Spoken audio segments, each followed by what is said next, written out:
it's like if you're a politician, then you're bound to make money. So if you're an army guy, then you're bound to go through risks and all that. So it's part of the job, I guess. They have to go through that. Okay. Stop me anytime you want to read something more. Sure. Yeah. He longed to be in the line of fire.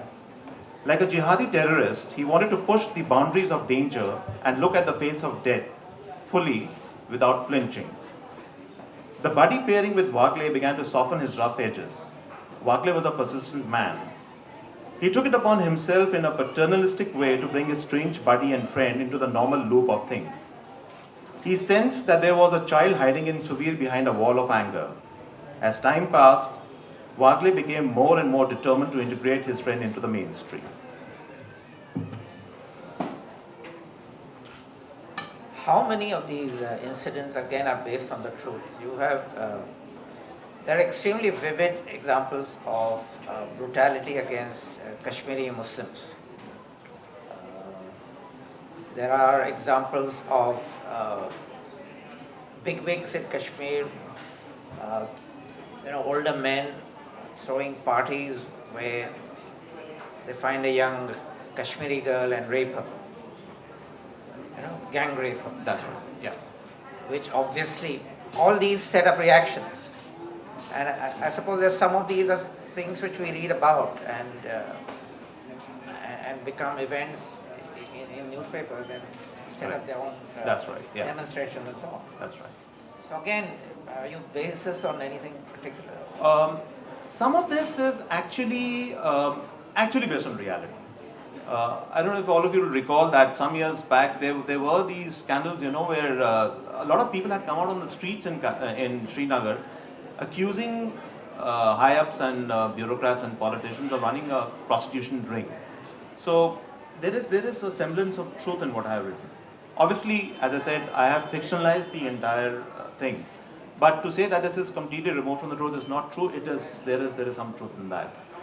And I would just like to say that, the entire Kashmir chapter in the book is very important because today if you go to Kashmir, there are a lot of these complicated and mixed emotions in terms of who's to blame for whatever is happening to us. It's settled down, thankfully. But the time when I used to go, that was in the late 80s and early 90s, it was really bad. It was extremely violent and really bad. And a lot of these incidents were actually taking place at that time. A lot of elements within the bureaucracy were out of control. People were really suffering on the ground. So I guess to some extent I fictionalized, but there is some reality in what I have shown in the book also, at the Kashmir episode. But do you think this is something which will be sorted out at all at any given time, or will this be something that will continue? Because in a way you have occupation forces. Yeah. The locals are not happy about that situation. Correct. When you have occupation forces, there are going to be abuses of all kinds. And this is a situation, I think, which is not unique to India. It happens everywhere. Everywhere, yeah. And the occupation forces do things which are brutal, which abuse the locals. Reactions are set up. Then there's a demand for autonomy or freedom, etc., etc., etc. Correct. And it's a continuing conflict. Now, do you think this is something which will continue, or is it something which is changing? I think, Anil, with terrorism, what happens is that there is this concept of action and reaction. Yeah. Concept of action and reaction. When these attacks took place in, thank you, Neha. When these attacks took place in Mumbai, all of us felt, for instance, that our response of the government was completely inadequate. I mean, that's a common feeling which all of us have.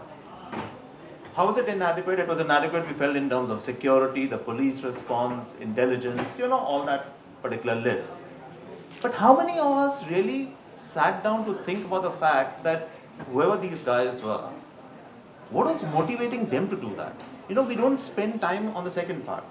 We keep thinking in terms of that why are they not doing enough? Why are these guys not being brought to justice? Why are our agencies so slow? So that absolutely, and that is justified, that aspect is extremely important. But I think if you really want to eliminate terrorism, then you have to get down to the second part. We have to get into the how and why of terrorism. Why is this happening? Why are the people behind it? I believe everything in life, there is something which I call a trigger point. You know, if you have to tell a good story, there has to be a trigger point for a story. What is that trigger point?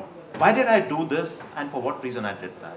So if you can understand the mind of a terrorist, I personally believe you go a long way, whether it's Kashmir, whether it's Mumbai, whether it's Delhi or anywhere else, in resolving these issues. Yeah, but how do you resolve the issue? Because there has to be an understanding of the problems. Those problems have to be addressed, and it's not an easy thing to do. So, and who's going to do it?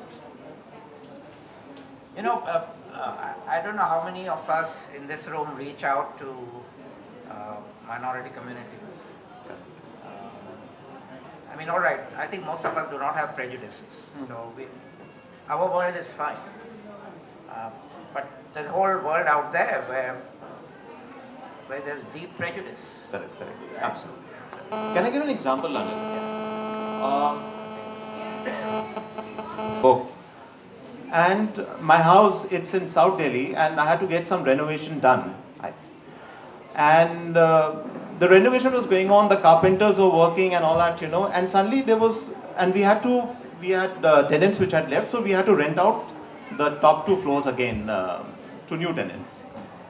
So, you know, when this tenancy thing happened, a lot of these real estate agents, they come to your house and all that, साहब कि हम किसी को ले आए, आप मिलवा देते हैं.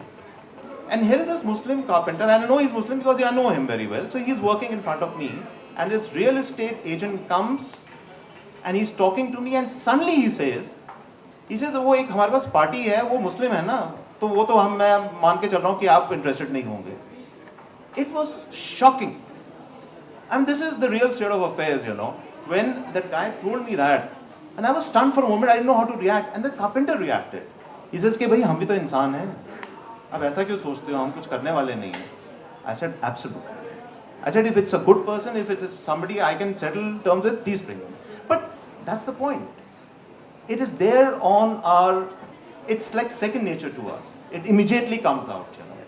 And when you said, have you had a brush with this kind of a discrimination? I've seen this. And it's shocking, it's frightening, but it's there all around us. That reminds me of an instance when Manu Joseph, who's now become a very good author, when Manu was working in Outlook, and he and a woman journalist from Outlook, both of them, well, Manu is a Christian, this girl was a Hindu, but they took Muslim names, they posed as husband and wife, and they're very, very good-looking, articulate people, obviously well-off, good middle class, educated. And they went around in the city trying to find accommodation.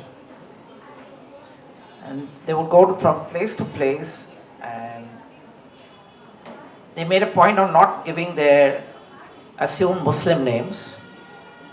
The deal would be almost done, and then the landlord would say, what is your name? And then give them Muslim name, and suddenly the deal would be off. And they wrote this article, and they gave so many examples, and they never got a flat. And they only got a flat when they went to a Muslim building.